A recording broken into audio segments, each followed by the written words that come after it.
اس نوکر کے متعلق کیا کہیں گے جو آقا کی مقرر کی ہوئی ڈیوٹی پر جانے کے بجائے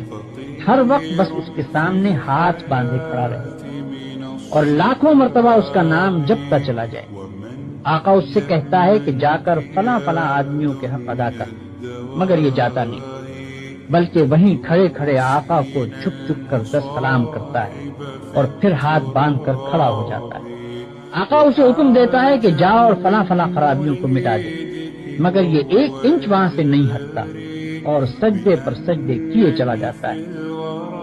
آقا حکم دیتا ہے کہ چور کا ہاتھ کاٹ دے، یہ حکم سن کر بس وہیں کھڑے کھڑے نہایت خوش الہانی کے ساتھ چور کا ہاتھ کاٹ دے، چور کا ہاتھ کاٹ دے 20 مرتبہ پڑھتا رہتا ہے، مگر ایک دفعہ بھی اس نظام حکومت کے قیام کی کوشش نہیں کرتا جس میں چور کا ہاتھ کاٹا جا سکے۔ کیا آپ کہہ سکتے ہیں کہ یہ شخص حقیقت میں